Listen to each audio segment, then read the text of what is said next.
बिस्मिल्लाहिर्रहमानिर्रहीम।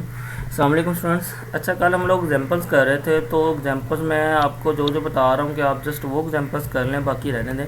अच्छा, ये नेक्स्ट है जी 17 एग्जांपल्स। 17 एग्जांपल्स में देखें कि ये उसने एग्जांपल दे दी, उसने कहा जी क्लासीफाई करो रेगुलर, सिंगुलर और पीरियोडिक। तो सबसे पहले आपने उसी तरीके से कंपेयर करना है। पी इंटू एक्स आपके पास एक्स आ गया, क्यू आ गया, आर इंटू एक्स आ गया। अब तो ये इसकी आपकी काफ़ी प्रैक्टिस हो चुकी होगी। तो कहता है जी the given pair satisfy all condition ऐसे system so the given problem is ऐसे सिस्टम। कैसे पता चला ऐसा सिस्टम है? पी इंटू एक्स भी greater than equal to 0, r into x भी, इसमें आप वैल्यू पुट करके देख सकते हो। अब ये सिस्टम सिंगुलर कैसे होगा? सिंगुलर में ये होता है हमारे पास कि पी इंटू एक्स एक ना एक चीज़ ज़ीरो आनी चाहिए। ठीक है, जब देखिए आप एक्स की जगह 0.0 पुट करोगे तो ज़ीरो आ जाएगा। तो ये हमारे पास क्या हो जाएगा? सिंगुलर हो जाएगा, और रेगुलर और पीरियोडिक नहीं होगा। तो जो होगा तो आपने उसको डिस्कस करके इधर इसको छोड़ देना। ठीक है जी, ये एग्जांपल भी कर लें। ये 18 एग्जांपल्स रहने थे। 18 के बाद ये 19 एग्जांपल्स हैं, बल्कि ये थ्योरम है, ये इसको इस प्रूफ को रहने दें। नेक्स्ट मैं आपको एक थ्योरम बता दूँ, ये वाला प्रूफ। ये प्रूफ वेरी वेरी इंपॉर्टेंट है। और दूसरा जो इसकी है प्रॉपर्टीज़, ये बच्चों बहुत ही इंपॉर्टेंट मतलब थ्योरम है। इसकी जो स्टेटमेंट आपने याद रखनी है कि जी प्रूव दैट लैग्रांज आइडेंटिटी, ये आइडेंटिटी इसका MCQs आ जाता है कि जी a to b phi l psi minus i l phi d x, वो कहता है जी किसके इक्वल है। तो इसका MCQs बन जाता है। ये बहुत ही इंपॉर्टेंट है ये आइडेंटिटी। आपने इसकी ये स्टेटमेंट भी याद रखनी है अच्छे से। और अब इसका करते हैं प्रूफ। अब देखिए इसमें कहता क्या है? कहता जी the right hand side is zero for any regular periodic और सिंगुलर SL सिस्टम।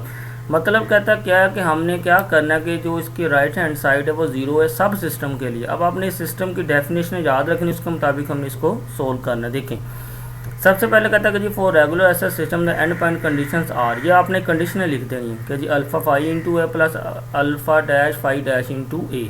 इसी तरीके से फिर आपने अल्फ़ा पहले देखा ये अल्फ़ा फाई में लिख दी, फिर आपने ये सारी साई में लिख दी। इसी तरीके से फिर आपने बीटा ये पहली फाई में लिख दी ये कंडीशन, ये सारी फिर आपने बीटा साई में लिख देनी। ठीक है, इंटरमीडिएट कंडीशन। अब फिर इसके बाद आपने लिखने के बाद आपने क्या करना है? कंसीडर करना है इतने हिस्से को। ठीक है जी, इतने हिस्से को कंसीडर कर लिया। अब इसमें आप देखेंगे इसमें लिमिट है जी A टू B, फिर आपने इसमें लिमिट पुट कर देनी। ठीक है, जैसे अब B है, अपर लिमिट B है, पहले आपने इस सारे एक्सप्रेशन में देख के B लिमिट पुट कर देनी है। B कर दी, फिर माइनस लगा के फिर नीचे लिमिट है जी A, फिर आपने सब में इधर A लिमिट पुट कर दी। ठीक हो गया जी इधर तक। फिर नेक्स्ट कहता है जी replace prime value by its unprime value from 1 and 2 to get. अब क्या करना है आप लोगों ने? देखें, इसकी वैल्यू आपने फाइंड करनी है। सबसे पहले प्राइम की कैसे मालूम करनी है? देखें, ये आपके पास है जी कि वाई प्राइम इंटू बी है। आपने सबसे पहले कहता क्या करो? Replace prime value by its unprime value. मतलब कहता है जो प्राइम वैल्यू इसको अनप्राइम से चेंज वैल्यू से रिप्लेस कर दो। देखो, प्राइम वाली वैल्यू मतलब जिसके ऊपर डेरिवेटिव आ रहा है कि ये वाली है, एक ये डेरिवेटिव वाली है, एक इसमें ये साई डैश इंटू ए ये वाली, एक फाई डैश इंटू ए।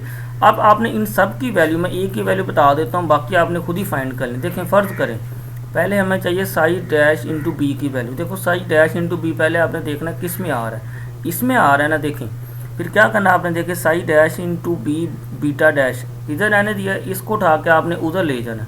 ये सारी टर्म दूसरी तरफ जाके माइनस हो जाएगी। फिर आपने क्या करना है? चूँकि हमें इसकी वैल्यू चाहिए साई डैश इंटू बीटा की, तो ये बीटा डैश उधर जाके डिवाइड हो जाना। देखें, ये हमारे पास वैल्यू बन जाएगी इसकी कि माइनस बीटा और beta dash psi into b.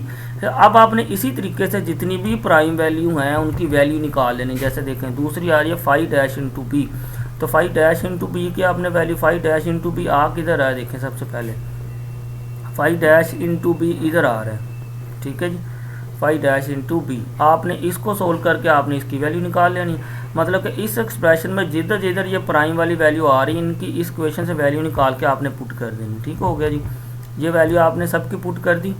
अब पुट करने के बाद अब आपने इसको करना है सोल्व। देखिए, सोल्व जब किया कि ये सारी वैल्यू माइनस की, ये माइनस माइनस क्या हो जाएगा? प्लस हो गया। मतलब ये प्लस की ये माइनस की ज़ीरो होगी। इसी तरीके से ये प्लस की ये माइनस की ये ज़ीरो होगी। देखो कि p into b minus p into ये सारा हो गया ज़ीरो। तो ये हमारे पास ये प्रूव हो गया। ठीक है, यही हमारे पास काम था। इधर तक सिर्फ एक कंडीशन के लिए किया हम लोगों ने। नेक्स्ट फिर हम इसको मतलब कि नेक्स्ट वाली कंडीशन के लिए भी प्रूव करेंगे।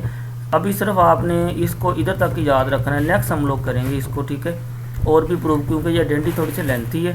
तो अभी हमने इसको सिर्फ किया है कि फॉर रेगुलर एसएल सिस्टम के लिए। अब करना पता क्या असल में, करना ये है कि हमने इसकी जो ये राइट हैंड साइड है ना, ये वाली, इसको हमने ज़ीरो प्रूव करना है हर सिस्टम के लिए, मतलब कि रेगुलर के लिए, सिंगुलर के लिए, पीरियोडिक के लिए। तो आज हमने सिर्फ प्रूव किया इसको रेगुलर के लिए, ठीक है जी, कि रेगुलर के लिए हमने इस राइट हैंड साइड को ज़ीरो प्रूव कर दी। अब नेक्स्ट हम इसको प्रूव करेंगे पीरियोडिक के लिए भी ज़ीरो, सिंगुलर के लिए भी ज़ीरो, तो वो नेक्स्ट हम लोग काम करेंगे, ठीक है। ये बहुत ही इंपॉर्टेंट है, पेपर में वो सारी नहीं पूछेगा, पेपर में वो किसी एक के लिए पूछ सकता है, फर्द करो पेपर में सिर्फ रेगुलर के लिए पूछ सकता है, तो आपने इधर तक काम कर देना, नेक्स्ट नहीं करना, ठीक है। तो नेक्स्ट हम लोग नेक्स्ट के लिए भी हम लोग इसको प्रूव करेंगे, ठीक है जी, इधर तक आपने कर लेना इसको जी। ओके जी, अल्लाह हाफिज़।